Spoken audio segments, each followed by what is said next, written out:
복되신 성모님의 선종 마리아 발도르타의 그리스도의 시 제10권에서 왜 우느냐 요한아, 제가 어머니를 잃게 되다니 어머니 없이 저는 어떻게 살아갑니까? 생각만으로도 마음이 찢어집니다. 저는 이 고통을 견뎌내지 못할 것 같습니다.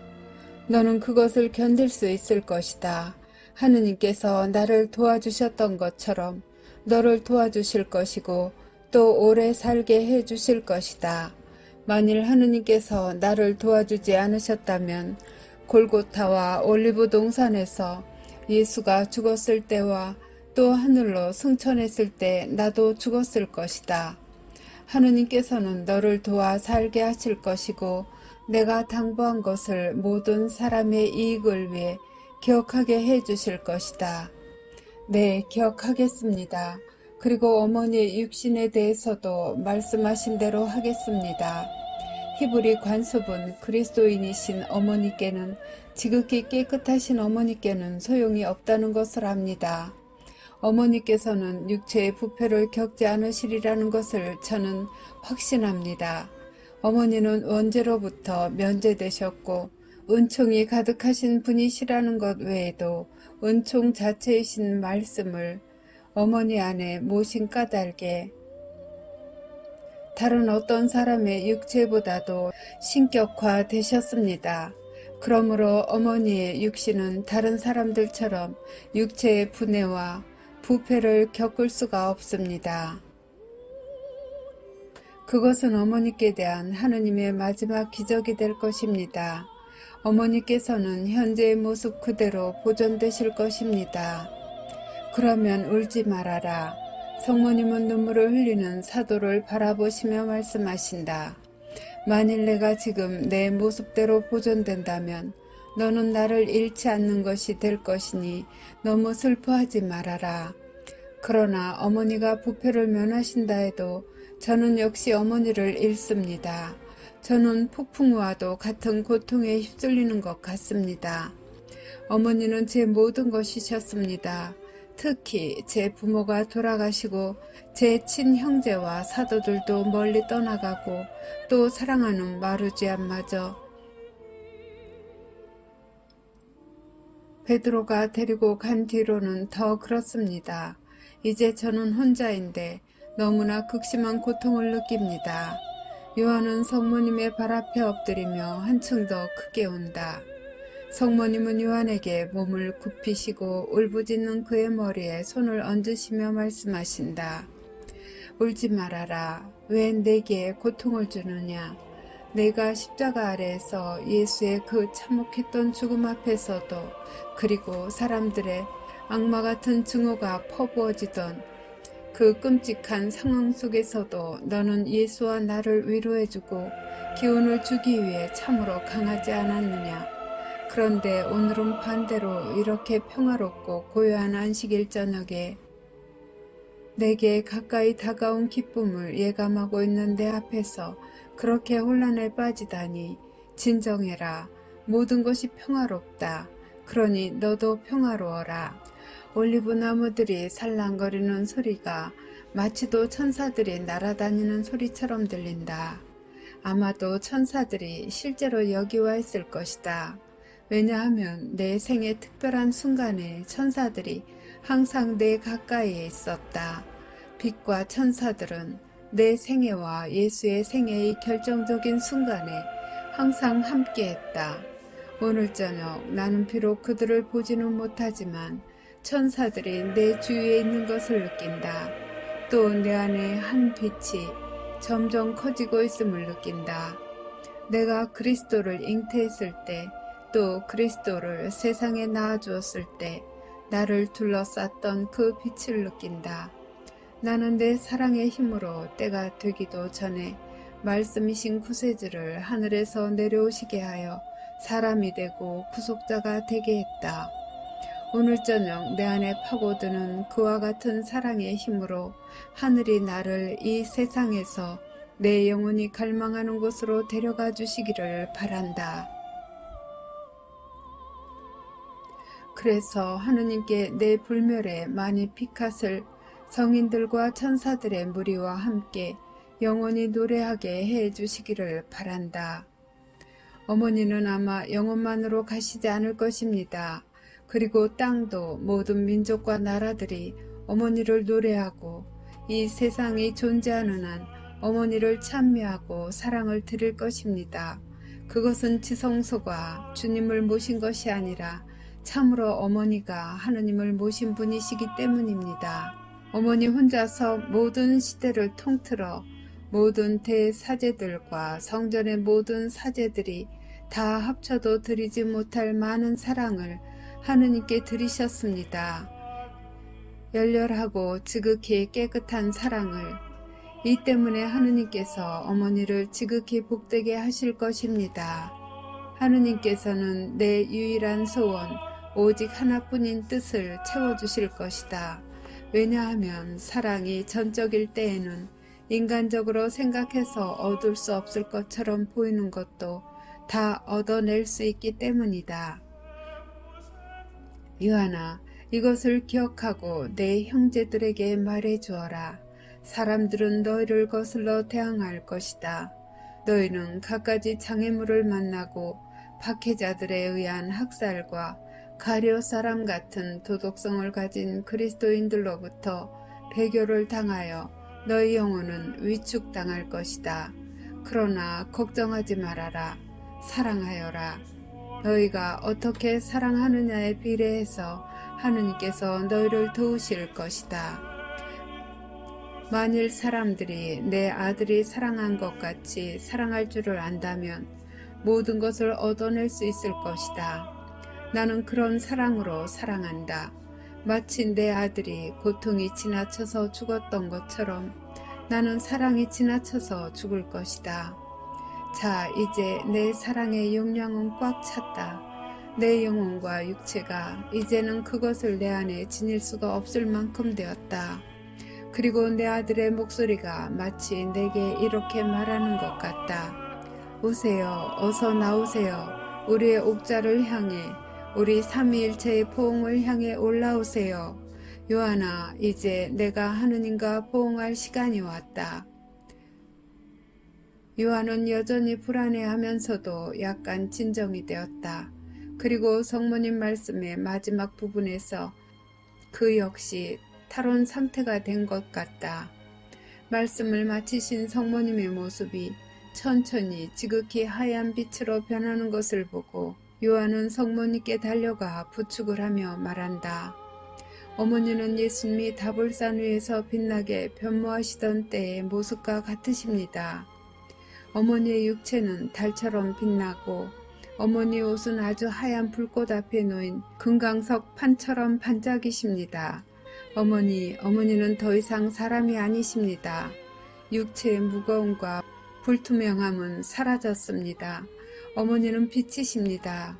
예수님께서는 사람이시면서도 하느님이시기 때문에 그때 다볼산 위에서나 또 승천하실 때에도 그분 스스로 움직이셨습니다. 그러나 어머니는 스스로 움직이실 수 없습니다. 이리 오십시오. 제가 어머니를 도와 어머니의 지치고 복되신 육신을 침대에 눕혀드리겠습니다. 쉬십시오. 그리고 지극히 다정하게 침대 곁으로 모시고 가니 성모님은 겉옷도 벗지 않으신 채 초라한 작은 침대에 누우신다. 양팔을 가슴에 십자로 포개고 사랑으로 빛나는 온화한 눈을 감으시며 요한에게 말씀하신다. 나는 하느님 안에 있고 하느님께서 내 안에 계신다. 내가 하느님을 관상하고 그분의 포옹을 느끼는 동안 너는 특히 내게 관련된 시편과 성경들을 읽어다오. 지혜의 성령께서 내게 일러주실 것이다. 그리고 내 아들의 주 기도문과 대천사의 말과 엘리사벳이 내게 한 말을 되풀이해주고 내 찬미의 노래도 바쳐다오. 나는 이 세상에서 아직 내게 남아있는 힘을 가지고 너를 따라 하겠다. 요한은 눈물을 참고 마음을 진정하며 세월이 흐르면서 그리스도의 목소리와 아주 비슷하게 된 매우 아름다운 목소리로 시편 118편을 외우기 시작한다. 성모님은 미소를 지으시며 이렇게 말씀하신다. 마치 내 옆에 예수가 있는 것 같구나. 요한은 시편 118편을 거의 다 읽고 그 다음에는 41편의 처음 3기절과 38편의 처음 8절, 22편과 1편을 바친다. 그런 다음 주 기도문을 외우고 가브리엘 대천사와 엘리사벳의 말을 되풀이하고 토비아의 창가와 집회서 24장 11절부터 34절까지 읽는다. 끝으로 마니피캇을 시작한다. 그러나 마니피캇의 9절에 이르렀을 때 요한은 성모님이 숨을 쉬지 않으신다는 것을 알아차렸다. 마치도 살아계신 것처럼 자연스러운 자세와 모습을 지니신 채 미소를 머금으시고 평화로이 숨을 거두신 것이다. 요한은 비통하게 부르짖으며 바닥에 털썩 주저앉는다. 그리고 침대 곁에서 여러 번 성모님을 부르고 또 부른다. 요한은 성모님이 이제 자신에게 대답하실 수 없다는 것, 이제는 육체에 생명을 주는 영혼이 떠났다는 것을 믿지 못한다. 그러나 이윽고 요한은 명백한 사실을 인정하고 초자연적인 기쁨을 간직한 채 움직이지 않고 계신 성모님의 얼굴 위로 몸을 숙인다. 그리고 그 다정한 얼굴과 십자 모양으로 가슴에 포개진 깨끗한 두 손 위에 요한의 눈물이 비오듯 쏟아진다. 이것이 성모님의 육체를 씻는 유일한 목욕이다. 사랑의 사도요, 예수님께서 양자로 주신 사도의 눈물로. 극심한 고통이 어느 정도 지난 뒤 요한은 성모님의 소원을 기억하고 침대가에 늘어져 있는 넓은 겉옷자락과 베일자락을 모아서 겉옷자락은 몸 위에 펼쳐놓고 베일자락은 머리 위에 펴놓는다. 성모님이 이제는 석관 위에 누워있는 흰 대리석상 같으시다. 요한은 한참 동안 성모님을 들여다보는데 그의 눈에서 더 많은 눈물이 흘러내린다. 그런 다음 요한은 불필요한 가구를 옮겨 방을 다르게 배치한다. 등 받침이 없는 의자 하나를 옥상 쪽으로 나 있는 문과 성모님이 누워 계신 침대 사이에 놓는다. 그리고 이제는 어두워지기 시작하므로 등잔에 불을 켠다.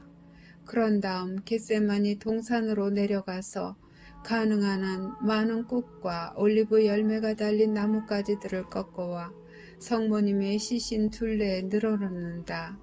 그리고 요한은 마치 성모님이 살아계시는 것처럼 말을 건넨다.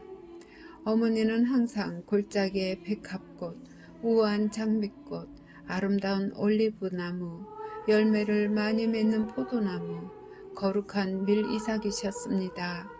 어머니께서는 저에게 당신의 향기를 주셨고 생명의 기름과 힘을 주는 포도주, 그것을 합당하게 먹는 사람들의 영혼을 죽음에서 보호하는 빵을 주셨습니다. 이 꽃들은 어머니처럼 소박하고 깨끗하고 사랑스럽게 보입니다. 이제 등불을 어머니 침대 곁에 갖다 놓고 어머니를 지키고 어머니의 동무가 되어드리겠습니다. 그동안 저는 적어도 기적 중에 하나를 기다리며 기도하겠습니다. 첫째 기적은 베드로의 소원대로 베드로와 다른 사도들이 어머니를 다시 한번 뵐 수 있게 되는 것입니다. 그들에게는 니고데모의 하인을 시켜 기별을 하겠습니다. 둘째 기적은 모든 점에 있어서 아드님과 같은 운명을 가지신 어머니께서 아드님처럼 셋째 날이 끝나기 전에 다시 깨어나셔서 저를 2번 고아가 되지 말게 하셨으면 하는 것입니다. 셋째 기적은 어머니와는 비교할 수 없는데도 불구하고 라자로에게 일어났던 일이 어머니께도 일어나기를 바라는데 만약 그것이 이루어지지 않는다면 하느님께서 제게 평화를 주십사 하는 것입니다. 그러나 그 일이 왜 일어나지 말아야 하겠습니까? 야이로의 딸도 나임의 젊은이도 다시 살아났고 데오필로의 아들 라자로도 다시 살아났습니다. 물론 그때에는 선생님께서 그 기적을 행하셨지요. 그러나 비록 눈에 보이시진 않지만 선생님께서는 어머니와 함께 계십니다. 아니, 그런데 어머니는 정말 돌아가셨습니까?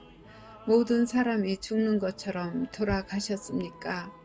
어머니의 영혼이 더 이상 당신 몸 안에 계시지 않으니 그런 뜻이라면 죽음이라고 말할 수는 있을 것입니다. 그러나 어머니의 죽음이 일어난 방식을 보면 저는 이것이 죄없고 은총이 가득하신 어머니의 영혼과 지극히 깨끗하고 동정이신 어머니의 육체가 잠시 일시적인 이별을 한 것뿐이라고 생각합니다. 언제 어떻게 어머니께로 다시 돌아올 생명의 재결합이 이루어질지는 모르겠습니다.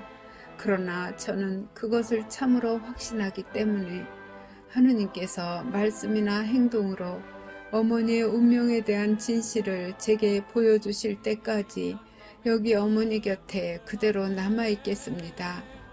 모든 것을 다 정리한 요한은 등잔을 침대 가까이 바닥에 내려놓고 의자에 앉아 기도하면서 누워 계신 성모님을 들여다본다.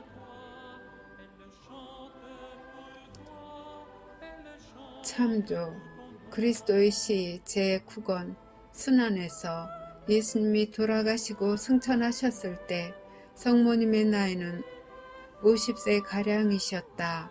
제9권 420조 그리고 성심의 사도 복료 요세파 수녀의 일기 1923년 8월 15일 수요일에 성모님께서는 당신의 나이가 73세였을 때 돌아가셨고 3일째 되는 날 천사들의 무리가 당신의 육체를 천국으로 모셔왔다고 말씀하셨다.